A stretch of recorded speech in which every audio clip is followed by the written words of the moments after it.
Saudara-saudari terkasih, apakah saudara sudah memulai hari ini dengan penuh sukacita dan punya niat untuk berbuat baik meskipun kecil?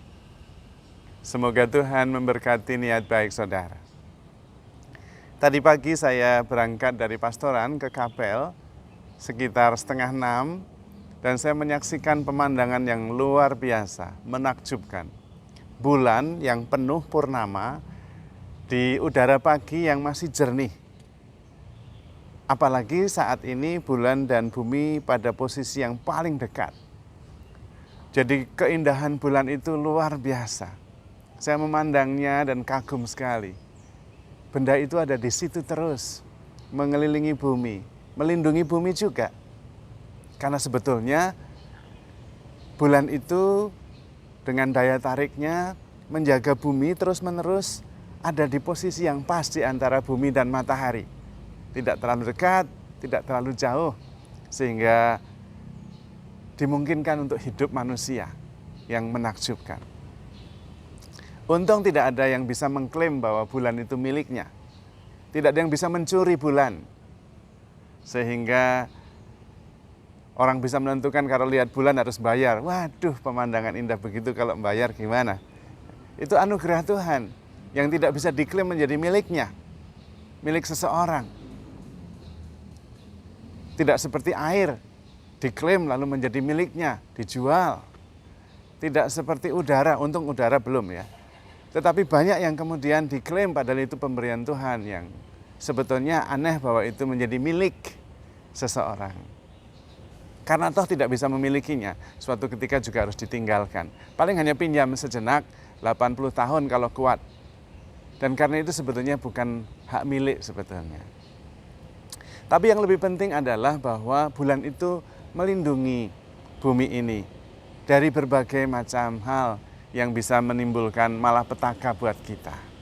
Itu seperti tiang api yang melindungi bangsa Israel di waktu malam dan awan yang menudungi bangsa Israel di siang hari supaya mereka tidak kepanasan di padang pasir dan bisa berjalan menuju tanah terjanji.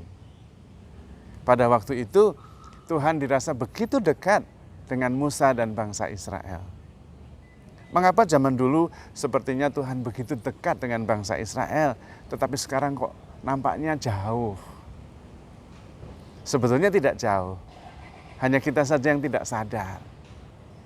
Atau juga kita salah mencarinya, karena Tuhan ada di dalam diri kita. Bahkan Rasul Paulus mengatakan, kamulah bait Roh Kudus.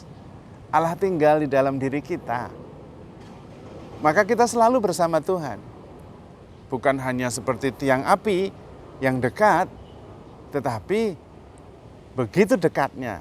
Nah, mungkin karena begitu dekatnya, karena di dalam diri kita itu ada Tuhan yang tinggal dan bersemayam, kita kemudian tidak bisa melihatnya. Apalagi seringkali kita mencarinya keluar, ya tidak ketemu. Wong Tuhan ada di dalam, kok kita cari di luar, ya tidak ketemu. Kalau kita mencari Tuhan di dalam dan bertemu, lalu kemudian kita bisa menemukan Tuhan di mana-mana. Karena memang Tuhan selalu ada di mana-mana, terutama di hati kita.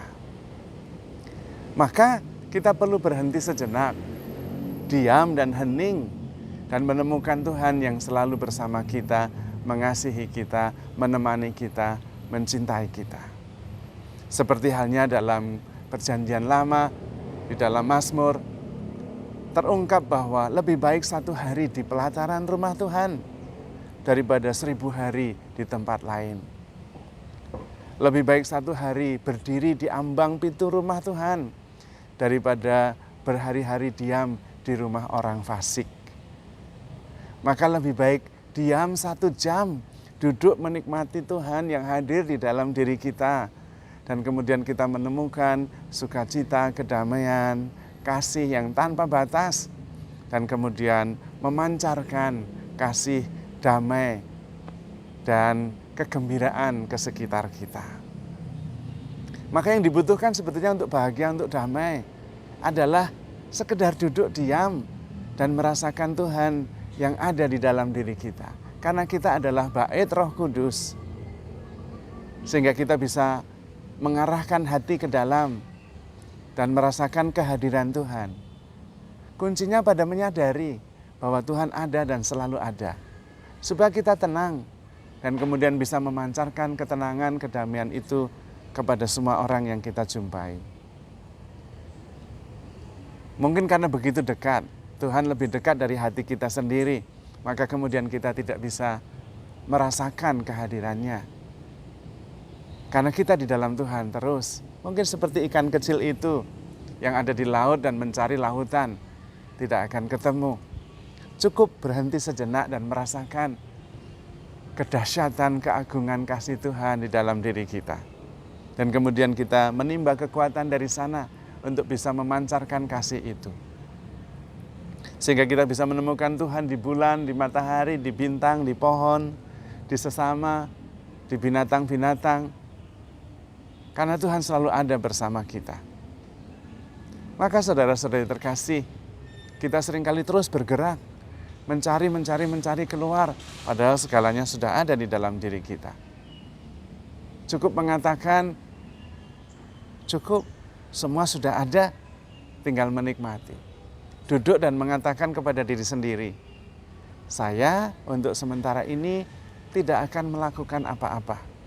1 jam, cukup diam saja dan sadar akan kasih Tuhan yang maha dahsyat. Yang cukup bagi saya. Lebih baik 1 hari berdiri di pelataran rumah Tuhan daripada 1000 hari di tempat lain. Berhenti sejenak, cukup. Nanti lagi saya mau bergerak. Sekarang saya akan diam saja. Be still and know that I am God. Dari kitab Mazmur. Tenanglah dan kenalilah bahwa akulah Tuhan. Dan ketika Tuhan ada dan kita bersama dengan Tuhan, semuanya selesai. Damai sejahtera, sukacita, ketenangan. Dan betapa murahnya untuk bahagia. Tidak perlu apa-apa, bahkan tidak perlu melakukan apa-apa. Cukup duduk, tenang, diam, dan sadar akan kehadiran Tuhan yang selalu mengasihi kita, yang selalu ada untuk kita. Dan itu cukup. Kalau sudah bisa begitu, tenang, karena untuk bahagia itu tidak perlu apa-apa. Hanya sadar saja bahwa Tuhan ada bersama kita, selalu mencintai kita, selalu ada untuk kita.